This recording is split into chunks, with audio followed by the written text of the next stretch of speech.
Welcome back to a brand new video of the Targeted Individual Program, Targeted Experience. So this morning I got a call from Pam around 9:20 something. Okay. Uh, and I didn't answer because I already know. I know that the only reason why she'll be calling me that early, particularly on a school day, is if the kids are home or at least one of the kids are home. One, if the children are home, at least one of the children are home. All right, and that sure enough, I didn't answer. Okay, I did not. You guys saw I did. I declined the call. All right, and then a few minutes later, uh, 3 minutes later, because this is it says 5 minutes, then 8 minutes on the number in the bottom. I get a call. So I'm like, that's weird, because usually I don't get no one really calls me in the morning, but I understand why I received the call, right? Because these are the kind of threats that they'll do. The fact that I didn't answer her call, right? They have someone call me as a form of a threat. Okay, it is a coercive persuasion threat, right? Then on top of that, prior to her calling me, right, they started flying helicopters and small airplanes over the building, right? And I did a few videos on it, right? And and I'm going to upload it, but I want to stitch them together, right? So that way I'm not doing three videos, but you'll see within one video I'll have the three videos in it. So I call her back a few minutes later. I just need to, she called me. I was sleeping, basically. Call her a few minutes. It may have been half an hour later or something like that. Maybe less than that. Maybe 10, 15 minutes after that. For her to tell me that Alyssa doesn't want to go to school. She's crying. She's saying her arm hurt, and she doesn't like that school, and she want to go to homeschool. And then she's like, I need help. I'm like, listen, I don't. You don't need help, okay? You don't want help, right? And then she's like, she's gonna get us in trouble. I said, there is no us, right? There is no us. Correct yourself. So she goes, she's gonna get me in trouble. I said, well, you don't want to listen. I said, you don't want to listen, you know? And then she gets upset, and then she hangs the phone up. And this is what I'm talking about. Yesterday I was talking to her about Alyssa doing her homework. Did she have Alyssa do her homework? Because I had told her on Tuesday, right before I left, that Alyssa has homework. Because when we got home from school, she was tired. Because why? Because she was up the entire night the night before. Okay? So she is tired. So she got home and she slept. So I woke up around 7. I woke up around 6 o'clock. She was still tired. I let her sleep. I woke up around 7 o'clock. I said, listen, you got to get up. All right? You got to get up. Okay? Because I didn't want her to stay up all night. So she was up. So I was waiting for Pam. That's why I called her to find out if she left work already. And I keep telling Pam, you prioritize your job more than you do your children. Most of the time, you're not thinking about my kids are home, they have to eat. Yes, I'm there, but we're not in the type of relationship, and I'm not cooking. And I already told you the only reason why I would cook is one, if you put meat out, you season it, I'll cook it. That's not a problem. Right? So even when I compromise in that way, she still doesn't do it. And there are times when she will call me and she'll be like, can you cook? And I said to her, no. I said, I told you, right? In your to the department, right? Using the sirens.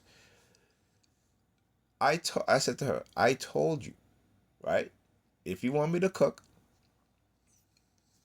put the meat out, let it defrost, season it, and I'll cook it. She won't even do that. She will come home and be on the phone. Come on, be on the phone. Stay outside to talk on the phone, knowing that the kids are inside and she has to come home and get inside to cook them dinner. Now, if there's stuff there that simple to make, I'll make it for them. That's not a problem, right? But yeah, as with children, sometimes they don't want to eat what she has in the fridge. They don't want to eat that. So like I said, I don't even, I don't even like really uh, get upset about these things because it becomes, stressful, right? And like I said, they weaponize stress. They have weaponized stress against us. But this woman do not listen. She do not listen. She has all these health issues, and I keep telling her about you need to be more proactive instead of being reactive. There are certain things that you should not do, or at least to an extent to where you're going to get sick afterwards. Right? Like you want to go hang out with your work friends, with not work friends, but your co-workers. You are alcohol, don't mix. Don't drink. Or at least if you drink, have one or two drinks. But not her. She would drink because she's in the circle of her coworker and she's having fun. The thought of her children at home, that she has to come home to be able to take care of them, doesn't cross her mind. Again, this is why I stopped watching the kids for her to go out. This is why I did it. This was one I did because she'll come home whenever, and I'm there. I have to go home. She doesn't care. She doesn't care. Only when it suits her. Only when she benefits from it. Okay? And I've told her, even yesterday, I reminded her when the week began that you have to take Alyssa to go get her eyeglasses, right? Come on, I think with Pam, like I tell her, she gets around people, all of a sudden she wants to act like she's a big baller. She goes into the mall. I've been through this so many times with her. We'll go to the mall to get the kids' glasses. All right, and instead of, because what I used to do for Ethan before let's start wearing glasses is that I would buy his glass. We would go to get his eye exam. He will We'll show him frames that he like. He will choose a frame, and I will cut. And I will go home, and I would go online, and I will buy those same frames, right? And uh, I would buy one or two, and then she would buy. I would say to her, "Listen, you need to buy some extra frames for him, okay? Because just the fact of how our kids are, they break, and children anyway, they break things, right? And especially our children. Like I said, I when I'm there, I have to constantly remind them, don't put your glasses there, don't put your phones there, don't do this, don't do that, don't do that. But when their mother is doing exactly what they're doing because they get it from her, they see it from her, then I leave, it negates everything. Everything I try to teach them negates it, negates it, negates it because she wants no part of it. She has no structure, no discipline. She has a chaotic mind. And I said to her, I told her in the beginning of the week, you get a list of glasses. She's complaining about her eyes hurting when she's reading and stuff like that. You need to get her glasses. Right now, I've been telling her this since the beginning of school because, again, but she has been so occupied with other things. Okay. And here's the thing, like I said, particularly my son Ethan, just like my older son Bryce, both of them was on my insurance.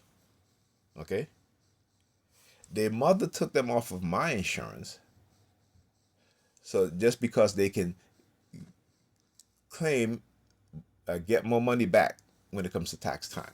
So this is what these women would do, and then have the nerve, right?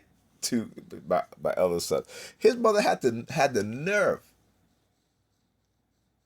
to call me about a copay that she wanted me to pay. I said no, because when he was in my insurance, he had no copay. You took him off of the insurance, so now you have to have a high. Now you have a higher copay, so that you want me to pay. I said to her no.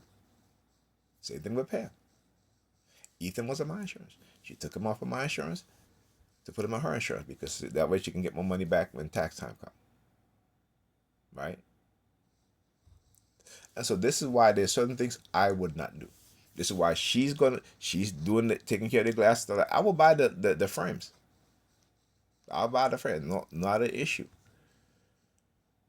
But when we go to the when she the two times that she went to the mall to get the kids glasses, and I didn't go, she bought the kids glasses. Each of the glasses cost almost $500.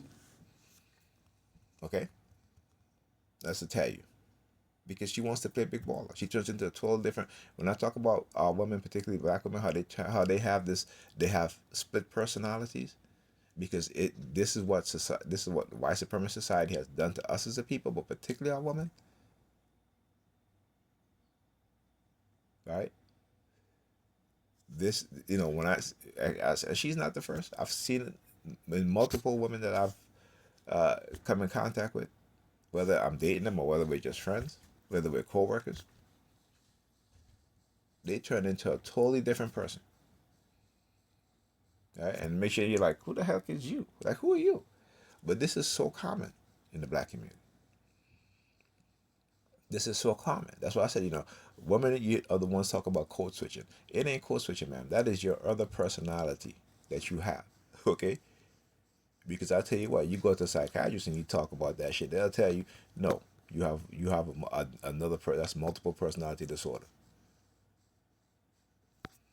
All right. So, and even this time when I said to, well, actually she did do it this time because I think she no, I'm sorry, she didn't do it.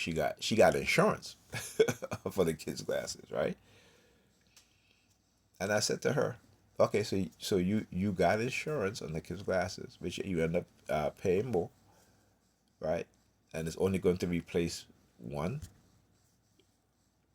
So if they break their glasses, right, you get the lens replaced. I mean the frame replaced. But what happened if they lose their glasses? Which my daughter did. My daughter lost her glasses. Well, she didn't lose her glasses. It was stolen from her at the YMCA, right? So she can't even get a replacement, even though she had insurance. She only had insurance for the frames and not the lens, right? So instead of listening to me, she do what she wanted to do. Now, had she got the extra frames and just pay for the lens and just give them, because that's what we did. That's what I do with mine. When I have my glasses, what I did is that the frames was even on Medicare, the frames that they offered sucked. So I went to eBay and I bought a pair of aviators sunglasses, and I went back, gave them the frames. All I had to do was pay for the lens, and I got my glasses. That was it. They fit the lens to the frame, right? And it was much cheaper. Like I said, when Ethan was younger, his glasses, I buy extra frames because I know his glasses was going to break. So all I had to do when I know his glasses break, take the broken glasses to get the new frames, have them put the lens into the frames. Cost me what? $10. That's all. But their mother refused to listen because, no one. Like I said, for our women, no, as a black man, you can't tell them shit. You can't tell them nothing because they don't listen. Right? And then when they finally come around to doing what you recommended, it isn't because they listen to you. It is because someone, right, told them the exact same thing. And that person may be a doctor or a lawyer or somebody with money that they look up to, that they idolize. Then all of a sudden, they're doing it. And you're like, wait, didn't I tell you this 2 months ago? Right? But now, and here's the thing too, they will come to you and they will be like, you know what? Such and such recommend that I did this, such and such and such and such, right? And they're happy too, because they'll do it, right? But you told them the exact same thing 2 months ago, and they didn't listen. They brushed it off. They didn't want to hear it. So when she said to me she need help, I said, no, you don't need help. Right? I spoke to her yesterday. I said to her, you know, you don't listen. You don't listen. And so this is what's happening because you don't listen. You didn't listen. You never listened. Because she was talking. She didn't want to help Alyssa do her homework. That's what it was. She didn't want to do homework. She's like, I can't deal with. I said to her, well, the reason why is because of this same attitude. And then she goes, well, you was with the kids all day, or whatever. I'm like, I'm not with the kids all day. See, that's what she thinks, right? I'm not with the kids all day. And so then I said to her, when the kids were younger, particularly Alyssa, when she didn't want to do her homework, when she was crying and this and that, what did you do to me? What did you say? What did you say to me? You can't take her crying, leave, and I'll help her with her homework. And when I leave, you went right back to bed. You never helped her with her homework. Right? On a Friday, when I had her doing her homework, and I said to her, we're going to do all this homework on Friday, and she crying, you tell me what? Leave, you'll help her do it on the weekend. And even when I call on the weekend to remind her, she didn't help her. Right? No accountability, no responsibility. But she wants to share the blame. And I'm like, no. No. I'm not sharing the blame with you because had you listened, you wouldn't be so frustrated today. When every time I try to discipline the kids, okay, structure, oh, you gotta leave. You gotta leave. I can't take it. You gotta. And there you go. You sacrifice your children,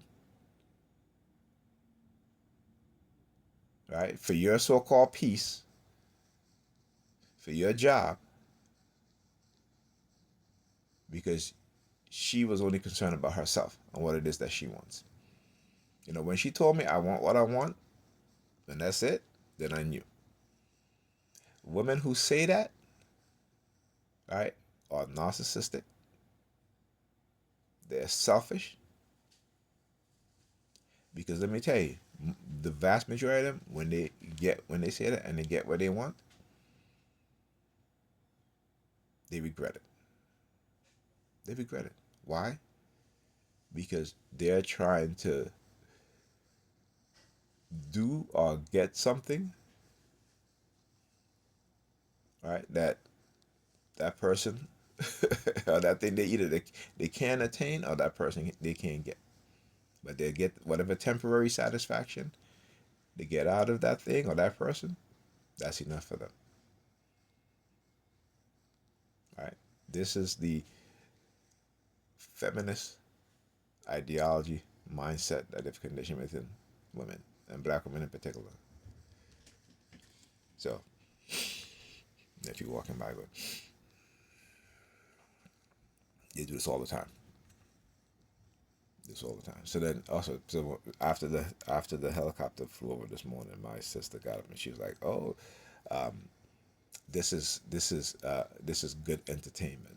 She out of the blue, she just said that. This is just entertainment, and I'm like, okay, well, hey, if it's good entertainment, then let more people subscribe to my channel, and they'll have an awakened mind, right? And then you'll say, "Oh, this is bad entertainment."